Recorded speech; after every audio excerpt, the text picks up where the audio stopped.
Midterm voting is as important as a presidential year election. If you are registered to vote, don't forget to study your ballot and take action. Voters think it's about the right to choose, religion, marriage rights.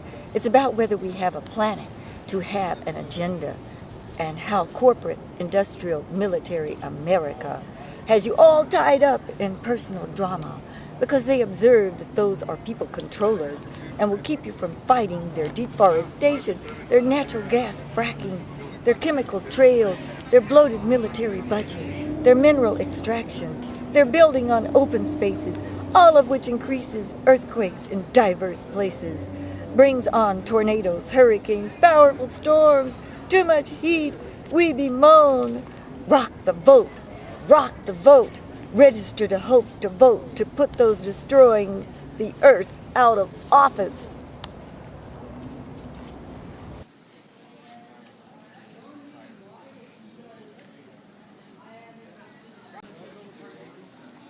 Taught in schools, the way the American dream is taught is like to go for what you believe in, go for your dream or whatever. So we hear that all our goals are centered around our lifetime. We don't care about our future generation. We're like, okay, this is my dream. It's going to be achieved before I'm 80, 90, whatever. So we don't think about long-term effects like, oh, my grandchildren are going to have to deal with the consequences of what I'm doing. So when we hear stuff like, oh, climate change, and scientists are like, this could affect our Earth within the next 300 years. Turning it out for other actions on your ballot. No on Proposition 1, which is the water initiative. The authors are asking $8 billion for water projects. They want the money for conservation projects, for water storage, for repairing delivering systems. However, storage means dams, and $8 billion means dams and tunnels. They should be satisfied with the $500 million for infrastructure repair and conservation programs. Reservoirs opens the way to more development. Dams destroy the natural rivers and fisheries. Solutions occur when we address decades plus plumbing and apply water efficiently. No on Proposition 1. Turning it out for other actions on your ballot. No on Proposition 2. Why do California schools have the largest enrollments in the nation and many schools are at capacity? Why are only 1/3 of California students passing testing? Why does the organization Educate Our State say Proposition 2 is unfair and fiscally irresponsible? We established that schools would receive 40% of the state budgeted money in fiscally abundantly years due to the Proposition 98, 22 years ago. The state keeps coming in and raiding local coffers that gives money to schools. $8 billion they took from schools for other general fund actions and paid down some debt last year alone. So they get money from sweet-sounding programs, the Rainy Day Fund, and use the fund somewhere else. Yes, on Proposition 45, this is the battle between whether the state insurance commissioner shall decide if there will be health rate increases rather than insurance providers sending a notice of increased premiums. This somewhat protects the people from unnecessary rate hikes for health insurance. Prop 45 will hold the rate for insurance in check for consumers, and insurance companies will manage to stay in business. Yes. No on Proposition 46. This proposition will give victims of malpractice 4 times as much compensation through the MICRA Act, the acronym for Medical Inquiry Compensation Reform Act. This will discourage doctors from practicing in California and cause the taxpayers to spend a great deal more on health care. Prop 46 allows the unrelated query of personal prescription drug database care activities by an inquirer. There are many organizations in the health field opposing this. Trial lawyers are the ones supporting this proposition.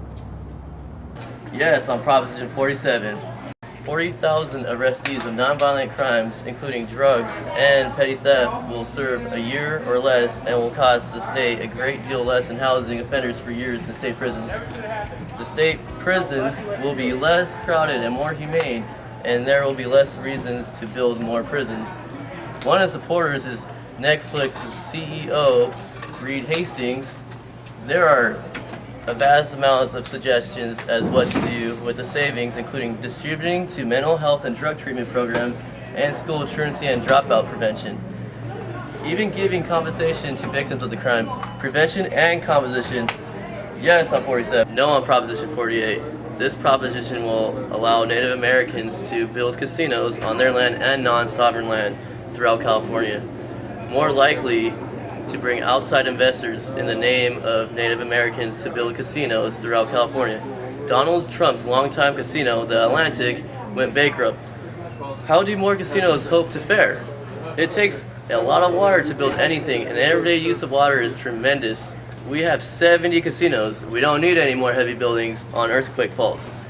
Part of this proposition omits certain projects from the scope of the California Environmental Quality Act and therefore threatens California with poor air quality, lowered water quality, and covering open space. We voted years ago to keep casinos on reservations. Proposition 48 breaks this promise. Vote no on 48. Betty Yu is Democrat for State Controller, which is the state auditor keeping the books for the state of California. We have several House of Representative recommendations. Tim Sheridan, 42nd District, running against 22-year incumbent Ken Calvert. A vote for Mr. Sheridan is a vote for solid leadership of the 21st century that will repair Congress, fight against government shutdown as a bargaining tactic to oppose laws already written. Mr. Sheridan works well to resolve opposing positions with bipartisan resolutions because he is an arbitrator and a union lawyer.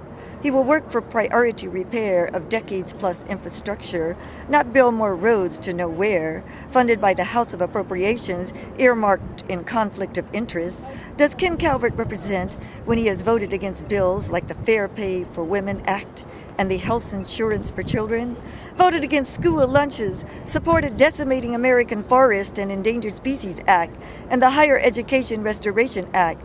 Vote Tim Sheridan. Get the facts. James Kimber, running in the 50th District House of Representatives, has voting areas in Temecula, northern San Diego, southern San Diego.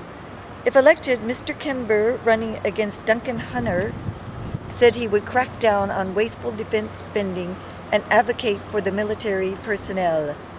Healthcare is another top priority of his. He would create jobs in already existing buildings for current population in California. Jobs making UAVs, unmanned aerial vehicles, for saintly purposes like examining damage on a wind turbine blade.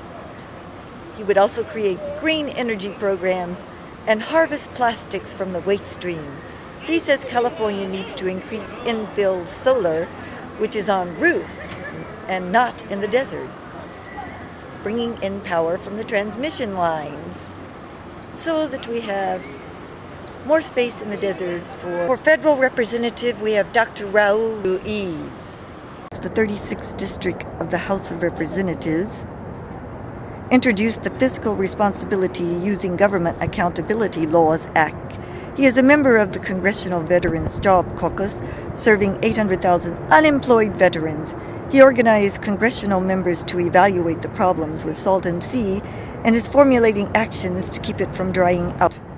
Juan Vargas, 51st House of Representatives, asks for your vote to continue protecting Medicare and Social Security, good-paying jobs for trained workers, solar and green power to boost economic growth, educational opportunities for all children, in-home supportive health care services for the aged and infirm. He has an 83% voting record on the environment and needs some informative letters on nuclear power, water protection, and carbon sequestering. However, he and Dr. Ruse are working on the Salton Sea. Nick Shestapol, running for California State Assembly in the 75th District, will protect Social Security benefits for seniors, acknowledge and provide better choices for climate change believers. He will help organize a living wage for all and regulate banking to avert an economic depression we well recall. ensure college students have reasonable access to higher education without extreme loans. As an engineer, he has a plan to help Salton Sea not become a gaseous pool of decayed matter, which will smell as far as Los Angeles' atmospheric zone. Conrad Melton, running for the 67th District candidate. Conrad Melton, running for the 67th California State District, represents Menifee, Murrieta, Wildomar, Elsinore. He will work to remove corporations from elections, scale back on how much is spent on voting in this nation, so corporations won't be able to buy laws by way of contributing to candidates' re-elections. Corporations are not people, and that means they can't write off taxes on profits. He will support a living wage with benefits, support better care for veterans in the USA. Mr. Melton wants food containing GMOs, labeled that were grown from seeds with other species, and insecticides spliced into the DNA. Expand Social Security is the American way. Help students lower loans for which they bemoan. Cali Hargrove, 42nd District, California State Assembly candidate, is an advocate for vocational education and drip impact agriculture to save water. She says workers need a living wage to support business activity. This will stimulate city coffers because people will have money to spend at city events. She supports energy production close to the source, as in solar roofs. She supports legislation to have public financing for elections. Jose Medina is running for the 50th California State